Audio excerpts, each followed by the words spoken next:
Assalamualaikum dan salam sejahtera. Hari ini kita masuk bab 3, elemen-elemen multimedia. So dekat sini untuk hari ini saya akan terangkan tentang teks. Tanpa melengahkan masa, kita teruslah pada kita punya silibus. Teks adalah salah satu elemen asas multimedia. So kalau dekat sini dalam multimedia kita ada teks, kita ada grafik, kita ada audio, kita ada video dan animasi, dan yang terbaru kita ada virtual reality VR. Hari ini kita fokus pada teks. Yang pertama, benda-benda penting kita kena tahu tentang teks ni, typeface. Bila kita cakap typeface, nama-nama karakter grafik. Contohnya macam kat sini typeface, saya bagi dia Arial. Bila kita cakap Arial, ini adalah typeface. Kalau kita cakap Times New Roman, typeface tu kategori typeface. Nombor 2, benda yang kita kena tahu adalah font. Font ni apa benda? Macam typeface tapi dia lebih detail. Contohnya macam dekat sini kita ada size 16 Arial bold. Bila kita sebut dia macam ni, kita sebut dia macam ni, ini dipanggil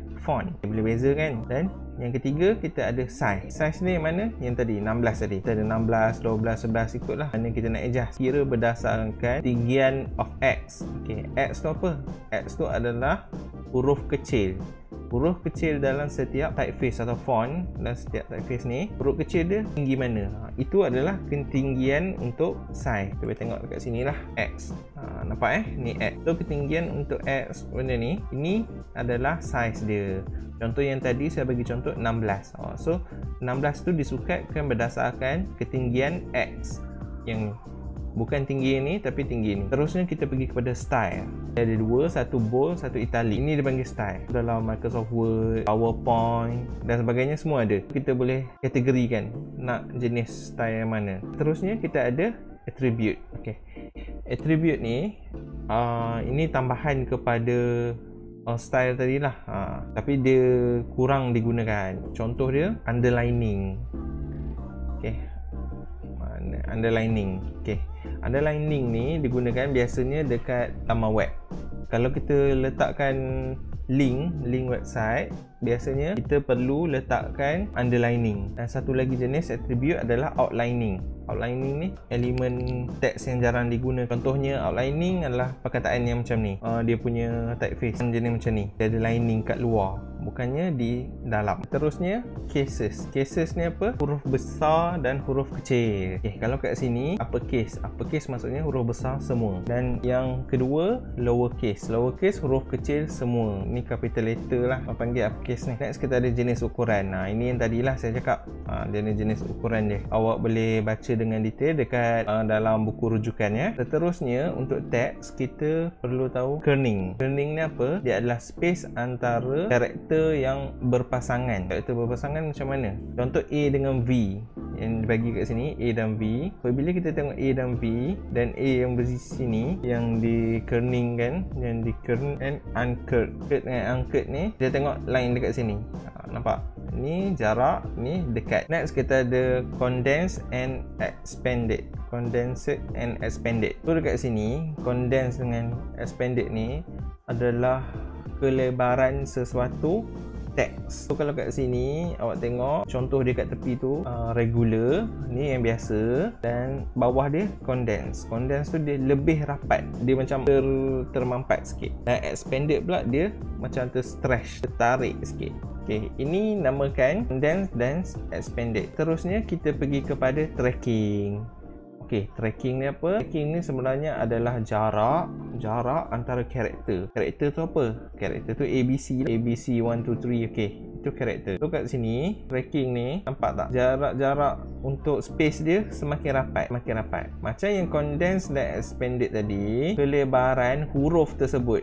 Nampak? Contoh C tu dia macam termampat dan expanded tu dia macam tertarik E dia. Seterusnya benda yang penting kita panggil dia serif dan sans serif. Apa serif dan sans serif ni? Serif ni dia lebih kurang bahasa klasik dia kan, bahasa French dia katakan sebagai perhiasan. Sans serif ni, sans maksudnya no, bukan. Apa yang bukan? Tak ada. Dia tak ada perhiasan. Kat sini awak boleh tengok jenis font yang ada serif, ada T yang cuik-cuik sini, dan sans serif pula straight je T. Dua-dua ni biasanya yang ni dia lebih kepada kesenian, poetry, dan yang sans serif pula untuk surat-surat rasmi, tulisan rasmi dan lebih mudah dibaca lah. Ini antara panduan yang saya boleh compile sebelum kita buat lab manual lah. Nanti saya sertakan lab manual sekali, boleh ikut panduan ni. Saya ada letakkan. Yang pertama, font mudah dibaca untuk tulisan yang kecil. Kalau tulisan yang kecil, awak perlu cari font yang mudah dibaca. Contoh Arial, Times New Roman, Calibri. Seterusnya line spacing. Line spacing kalau nak mudah dibaca, line spacing tu jangan terlalu rapat. Contoh line spacingnya awak buat 1.0. Okey, 1.0 tu rapat sangat. Kadang nak baca pun pening. Biasanya 1.5 ataupun 2. Itu lagi mudah dibaca lah. Seterusnya kita perlu bermain dengan warna karakter tersebut dan latar belakang kepada karakter tersebut supaya teks ni lebih menyelah. Inilah juga dia akan memberikan jiwa, soul kepada maksud tulisan tersebut. Okey, seterusnya kita ada anti-alias. Anti-alias ni, anti-aliasing ni, tajuk-tajuk yang kita gunakan anti-aliasing ni maksudnya huruf ataupun font tadi, font dan background tu blended. Dia maksudnya lembut dan tidak nampak lah perbezaan sangat. Contoh dekat tepi font tersebut dia ada blur-blur sikit, efek untuk menyerap masuk ke dalam background. Ini lebih kepada konsep kelembutan dengan konsep blended lah kalau kita nak. Kalau awak gunakan teks yang menggunakan centered, dia ada left alignment, right alignment, tulis kanan ke kiri, kiri ke kanan, tulis tengah-tengah dan justify. So centered ni dia tulis dari tengah. Bila dia tulis dari tengah, awak perlu jadikan perkataan-perkataan dekat situ pendek, jangan terlalu panjang. Bila panjang lebar sangat, dia sampai ke bawah panjang, orang susah nak baca sebab dari tengah dia akan jadi tepi ke tengah, tepi ke tengah. Jadi kalau boleh ayat yang mudah dibaca, kita gunakan centered wrap. Okey, wrap ni adalah cara kita nak menarik perhatian pembaca. Contoh dia, tajuk atau perkataan ayat pendek, kita gunakan wrap ni, dia ada dekat Word, PowerPoint juga. Contoh dia gunakan adalah spear, wave, rainbow. Maksud dia, perkataan tersebut, spear maksudnya perkataan tu dari dalam bentuk spear lah, bentuk globe.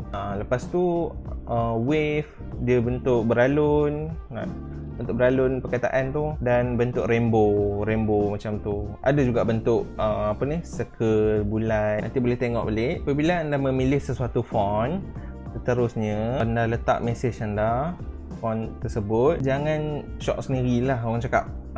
Kena semak balik dengan rakan-rakan ataupun orang yang pakar lah.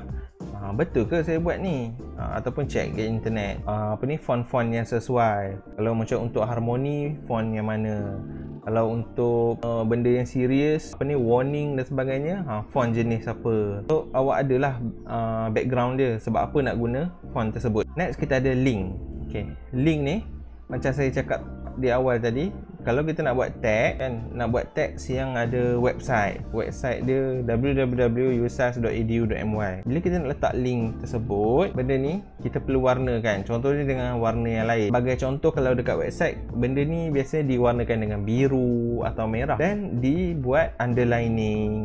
Bila kita nampak underlining ni, kita boleh tekan. Dah set dah. Bila underlining ni, biasanya boleh tekan link tersebut. Next kita ada bold. Kalau kita bold dan besarkan size, ni boleh dijadikan sebagai isi penting. Nampak macam saya punya slide ni pun saya ada buat bold. Sebab apa? Sebab nak bagi tahu ni isi penting. Warna-warna ni pun isi penting. Tapi jangan buat isi penting tersebut sebagai underlining. Contohnya macam link tadi, link website perlu underlining.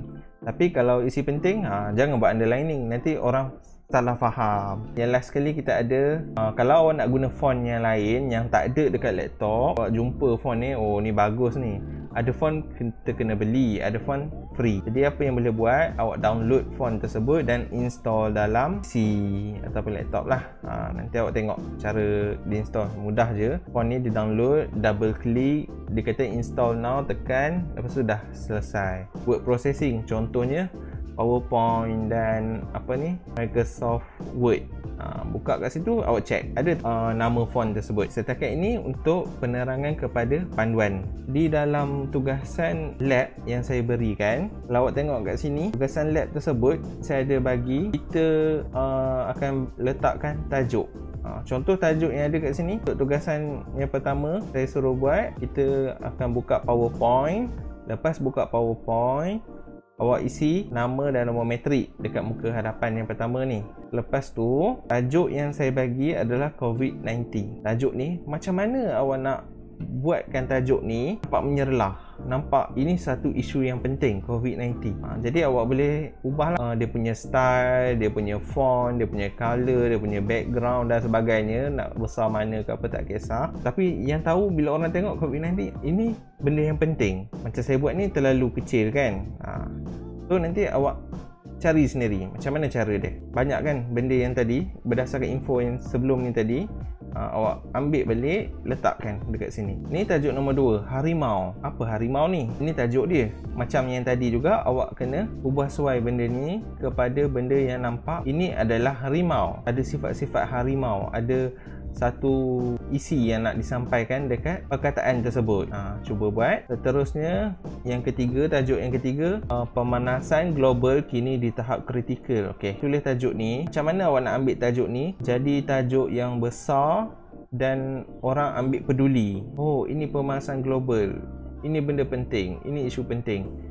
Yang tiga ni samalah. Seterusnya, kita ada perataan akhbar. Okey, kat sini dia cakap lah macam ni semua. Jadi apa yang saya nak dekat sini, awak highlight kan yang mana isi penting. Macam mana kita nak highlight? Underline ke, bold ke, italic ke, perkataan font mana yang sesuai, size berapa, dia punya spacing berapa, perlu condense ke, expand ke, perlu guna yang lain-lain ke, nanti awak semak balik. Dan yang terakhir saya bagi teks yang saya berikan adalah link. Okay, link tersebut perlu diletakkan di laman web. Okay, ini adalah sumber rujukan. Jadi dekat link, macam mana cara kita nak tulis, font berapa, dekat font tu saiz berapa, font apa digunakan, dan perlu gunakan apa-apa yang lain tak. So setakat ni sahaja untuk kelas kita hari ini. Okey, sekian, terima kasih.